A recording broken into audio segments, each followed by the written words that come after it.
tu dois régner sur l'héritage de Dieu. Tu as été choisi parce que tu dois gérer l'héritage de Dieu. Tu as été désigné parce que tu appartiens à Dieu. Par conséquent, sois fort.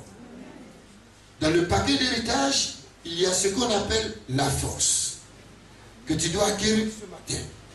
La force, ce n'est pas une force dans la bouche, simplement, mais c'est une vitalité pour toi.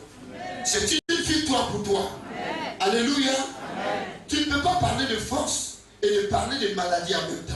Celui qui parle de force, parle de force. Celui qui parle de maladie, parle de maladie. Pour parler par la force, pour agir par la force. C'est pourquoi, bien aimé, ce qui a été un handicap pour toi, tout le temps, ne sera pas toujours un handicap pour toi. Il y a un temps pour l'handicap, mais il y a un temps où l'handicap prend fin dans ta vie. J'annonce que le temps est arrivé où la force de l'Éternel doit parler au travers de toi. Au travers de l'œuvre de tes mains, au travers de ta marche, au travers de tes proclamations, la force de Dieu va agir. Que quelqu'un me dise Amen. Il avait un autre esprit. Il avait l'esprit, il avait un autre langage. Il avait le langage de la foi. Tandis que tout le monde percevait quelque chose d'autre, lui percevait une autre. Tandis que tout le monde voyait la défaite, la faiblesse, il ne voyait que la force, en s'appuyant sur la force de l'Éternel. Sois un Caleb de ton temps. Et l'esprit de Caleb parlait. Il a dit, l'Éternel dit que ce territoire nous appartient. Ce territoire nous appartient. Amen.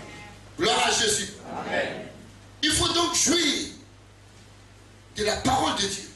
Laisse la parole de Dieu te communiquer la force. Ne pas permettre à l'ennemi, ne pas permettre à ton cœur d'être brisé par le malheur, où il finira par briser tout ton être entier. Laisse la joie de Dieu t'inonder. Celui qui chantait a dit, pendant que tout le monde faisait l'oraison fidèle, il y a un ami qui se tient à la porte. Quand tu te lamentes, un ami se tient à la porte. Quand tu pleures, un ami se tient à la porte. Quand tu cries, un ami se tient à la porte. Mais la Bible dit, il finira toujours par être debout.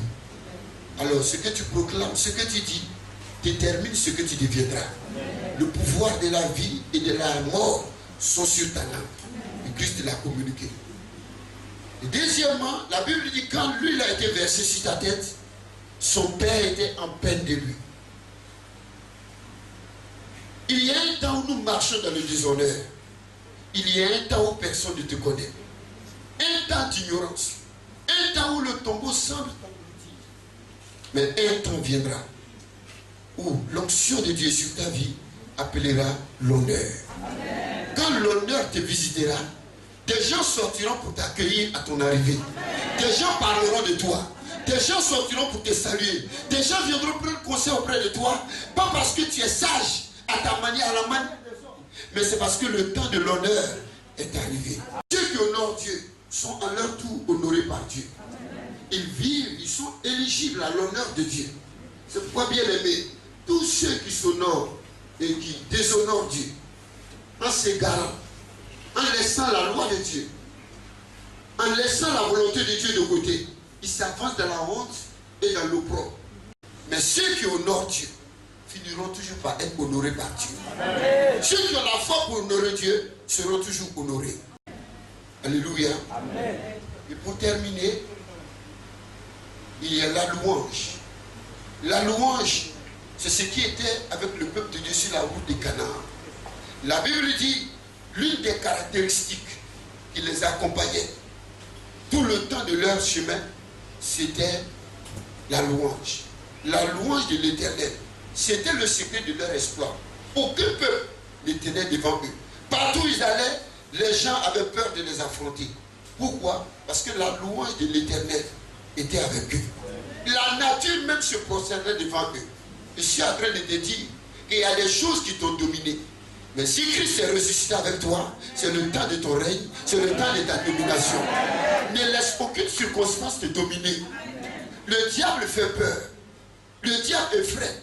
Mais celui qui finit toujours par triompher, c'est Christ. S'il est en toi, tu triomphes avec lui. Alléluia. Alléluia. À leur apparition, la Bible dit, tous se prosternaient sur leur chemin. Parce que la louange de l'Éternel était dans leur bouche. Quand la louange de l'Éternel t'accompagne, les combats sont achevés. Amen. Tu n'as pas à combattre. Dieu combattra à ta place. Amen. Gloire à Jésus. Amen. Hier, j'étais